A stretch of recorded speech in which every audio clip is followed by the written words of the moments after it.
In this video, let's have a quick look at the transformable car rig.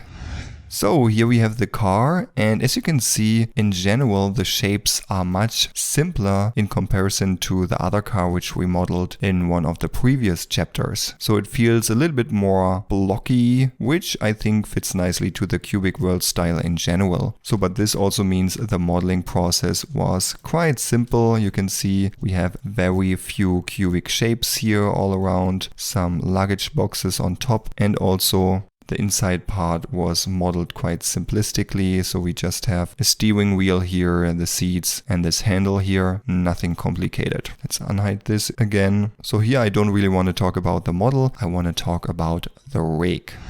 So let's select the rig and go to pose mode and let's see what we got here. First of all, let's start with the basic things. We have some bones for opening the doors, as you can see, and we also have these little bones here, and when I move them up and down, we can move the windows up and down. And this again I controlled using shape keys here and a driver which is attached to these bones here. This is the exact same workflow which we used for the other car. So then let's reset these bones.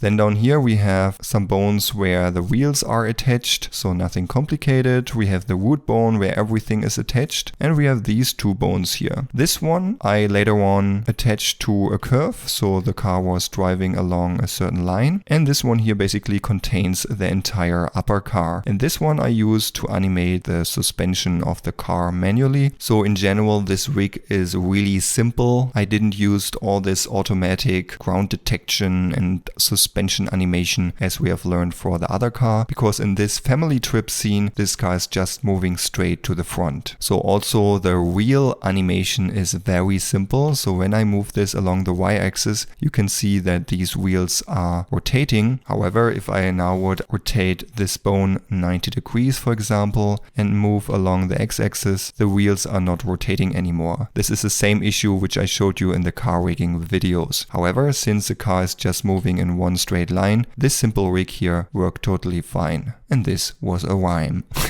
So let's select this bone here from the wheels, and here I used a bone constraint, the transformation constraint. And here I used the car rig and more specifically the car body bone as target, which is this one here. And then I mapped the location to the rotation. That means when the target is moving 1 meter or -1 meter along the y-axis, the source, which is this bone here, will rotate around the y-axis 360 degrees. However, when this option up here would be disabled, this would only happen once somewhere. So it's important that you enable this extrapolate option, that this rotation will happen all the time. Yeah, and then I added the exact same constraint to all the other wheel bones here, and thus I made the wheels rotate, which was quite simple. So that's pretty much everything about this general car rig, but as you know, there's something special going on with this car.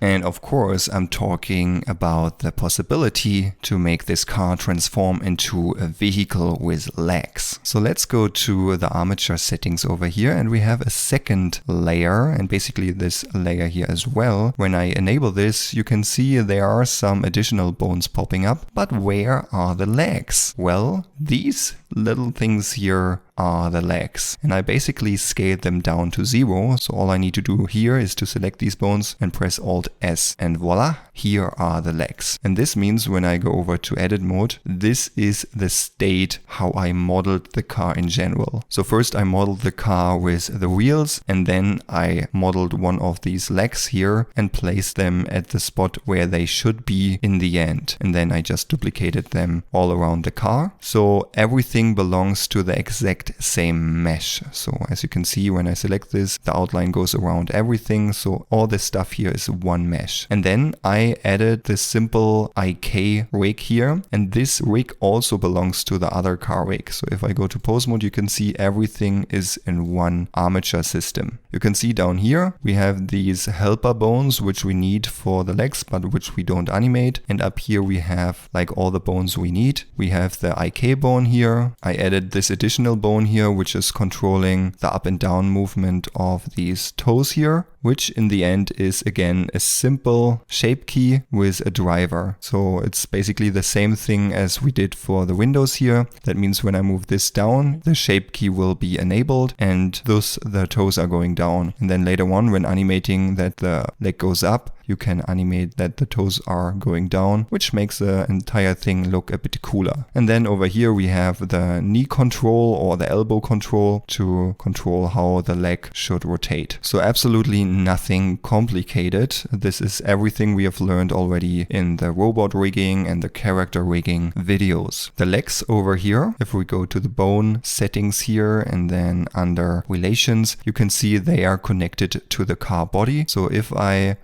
enable the first layers here. This is a car body. That means if I move this here, the legs will move along with it. One thing I did is that for the IK bones, I added a child off constraint. However, when later on animating the car to move along forward with the legs, it's not really useful that the feet will move along with the car as well. So then I basically animated the influence that this is going down. Let's quickly do this here so that the feet are not connected to this bone anymore, so we can move the car and we can animate the legs individually, which is pretty nice. So and how have I animated the transformation? Well, I will talk about this a bit more in the next video, but it's pretty simple. All I needed to do is to use this upper leg bone and scale it down to 0. You can see then the entire leg disappears, or the other way, it appears. So, and while the leg was scaling up in the animation, I animated that the wheels disappear, or I made them move around something like this and then scale them down to 0 so that it looks as if the wheels transform into the legs. Yeah, as you can see, no black magic, actually pretty simple stuff.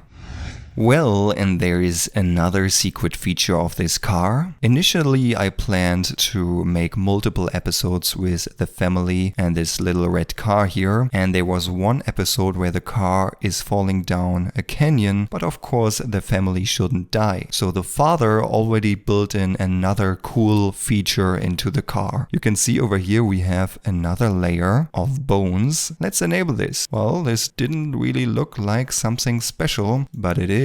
We have these little dots over here, which are bones that are scaled down to 0. So let's press Alt S to scale them back up. And as you can see, we have some cool balloons up here to make the car fly. Well, not the entire car. Let's pick this bone here, press G and move it up. And there you can see it can transform into a little flying vehicle. And we also have some seat belts here because a family shouldn't fall out of these seats. And we have this little handle here, which can be used to fly this thing around. And of course, we have a little propeller back here, which then would spin around to make this thing fly. So again, here I would use the simple trick to scale these things from 0 up to 1 to make them appear. And all these green bones up here are attached to this bone, as you can see. And this bone, when we go to the bone constraints, has a child off constraint, which is attached to the car body bone.